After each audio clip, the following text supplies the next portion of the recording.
hizi mishi zangu hizi, mke wangu, naomba unisamehe tu. Sitamani kukuacha na ninaamini kabisa ukija kujua masuala yangu tutataka tuachane. Mimi nataka tutengeneze familia, tufike mbali. Lakini kwa hizi changamoto zangu, mke wangu, naomba unisamehe sana, tena sana. Naogopa hata kukuambia, sababu naamini nikikwambia utataka tuachane. Kwa mke wangu unisamehe sana. Nakupenda sana, tena sana. I love you.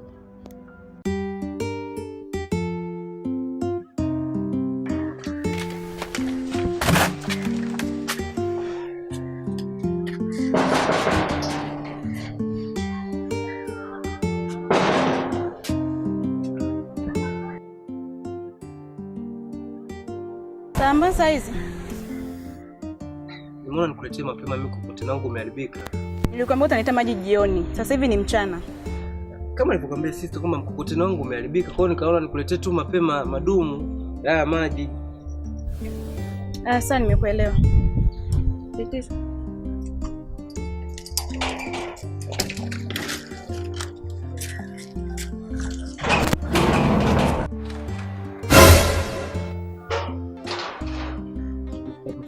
Mimi naanza biashara. Yaani ndio wewe mteja wa kwanza. Utaniletea chenchi yangu. Usifika jioni chenchi yangu umeshaniletea.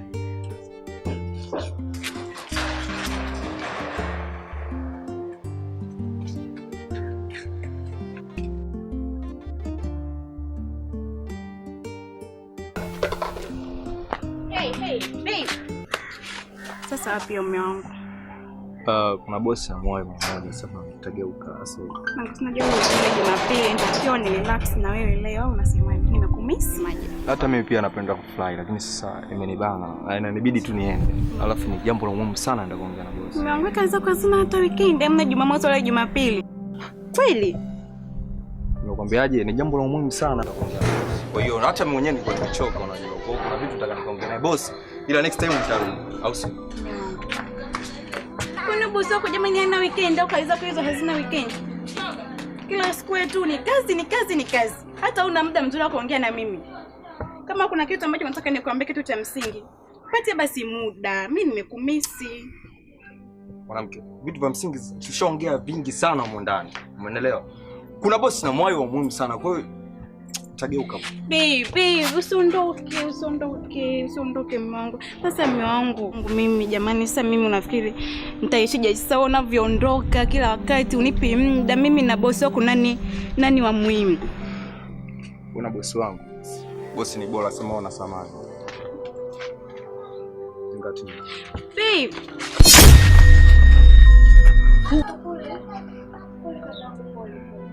Sija. Pole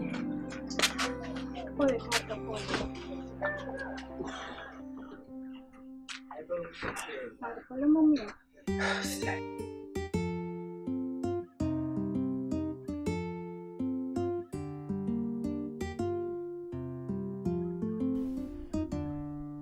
Oh, baisa. Mbona uko poa? Atakuwaje uzamaji huyo? Ndugu yetu vipi? Fresh bro. Ila bro, kuna sehemu nimeenda kuuza maji kwa mzee mmoja hapa chini hapa. Yule mzee bwana mimi nimempelekea maji. Kufika pale akaniambia, "Mdogo wangu mbona huna kokoteni?" Nikamwambia kokoteni langu mimi bovu. Limeharibika. Akaniambia, "Mbona dumu moja?" Nikamwambia pia madumu nimeacha kule, mengine nimeamua kukuletea wewe. Mzee anakaa hapa hivi.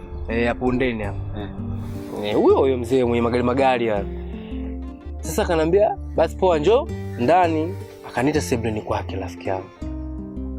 Mzee kufika pale sikamtolea dola mwangu, kibunda cha dola kinafika hivi. Dola kibunda kinafika hapa. Mimi nimefeli wapi sasa?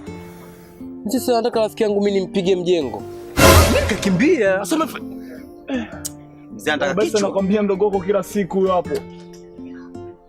Mdogo wangu utakuja kupendeza katika maisha yako. Siku zote utaishi hivyo hivyo unauza maji mdogo wangu. Utapendeza lini? Unafeli sana mdogo wangu. Ndio maana hata sitaki kukaa na nyinyi vijiweni. tumia kichwa upate hela.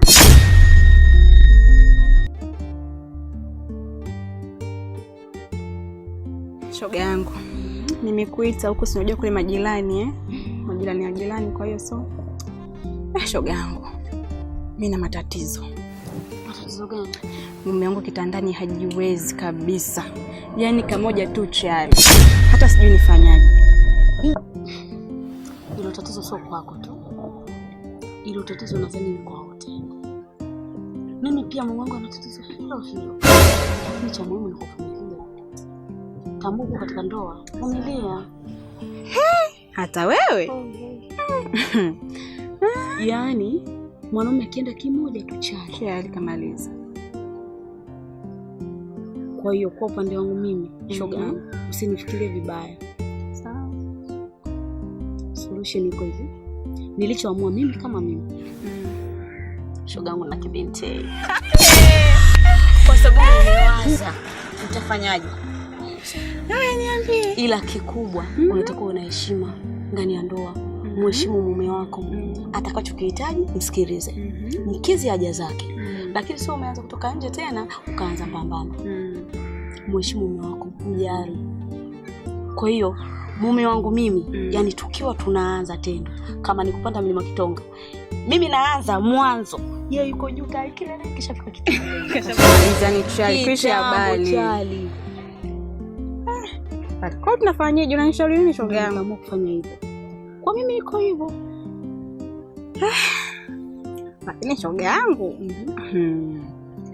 kuna kijana nimekipenda huko kwenye pita zangu. Anaonekana tu ni mkaka mzuri mstaarabu. Yaani hivyo yani moyo wangu umeanza kuvutiwa naye. Mume wangu mwenyewe ndo ana haya matatizo. Hata sijui nifanye. Ndio maana kama nikuita huko kunipatia ushauri. Shida ya kibenteni iko hivi. Useme tu kama anapata kibenteni, akakizi tu haja zako, si haiko hivyo. Kibenteni unapompata jua kwamba unatakiwa wewe ndo muhudumie. Tena? Upo? Nipo. Wewe unatakiwa muhudumie, ujue kula yake, ujue vaa yake, ujue nini. Ndio shida ya mabenteni. Akili kichwani mwako. Maana unaweza kumpata wa nje baada ya kukusumbua kichwa vile vile. Usiweke akili moja kwa moja kwake. Upo? Makubwa. Hayo. Sasa hivi, mimi ngoja tu niwae shoga yangu. Hilo liweke kichwani mwako. Kuwa na akili, jali ndoa yako, samini ndoa yako. Hamna shida shoga yangu. Ngoja niwae.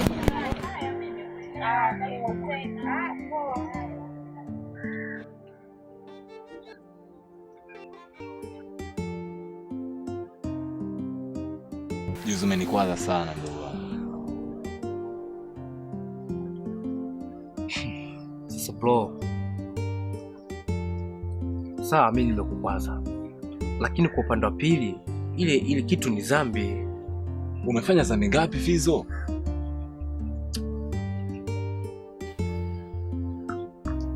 Okay, sawa. Wote kama mimi nifanyeje? Katika maisha mdogo wangu, ogopa kuchezea fursa. Ila wewe umechezea fursa. Hautakuja kufanikiwa kamwe katika maisha yako. Wewe unapenda maisha ya kuuza maji. Kila siku unavaa nguo hizo mdogo wangu. Unaona Nyamweza anavyopendeza. Kimi kiongozi, mimi nimelelewa kwenye mazingira ya dini. Nafahamu. Yaani mimi baba yangu, mama yangu wote wametangulia mbele zake, wamelelewa kwenye misingi ya dini. Wewe unafikiri mimi itakuwaje? Acha kuuza maji. Afu kaa hivyo hivyo. Sio content. Yo advisor. Inakuwaje? Na pia ndugu yangu, oya, mtoto umi anataka chincha baba. Ndio mtoto kitu. Kitu wapi mdogo wangu, kazi zako nazijua advisor. Hivyo mtoto kitu. Fanya connection Sema mtu wake mtu wake vipi? Hamna bwana, sikia watoto nalewa Nyamwezi. Kwa sasa nini? Mimi nikampelekea chenchi yake alafu tashikia. Asipoa mdogo wangu, fanya maajabu, lete namba. Peleka chenchi. Sisi tunaongea nao watu wanaomba namba. Watoto wakao wanaishi na Wanyamwezi. Watu waishi na Wanyamwezi.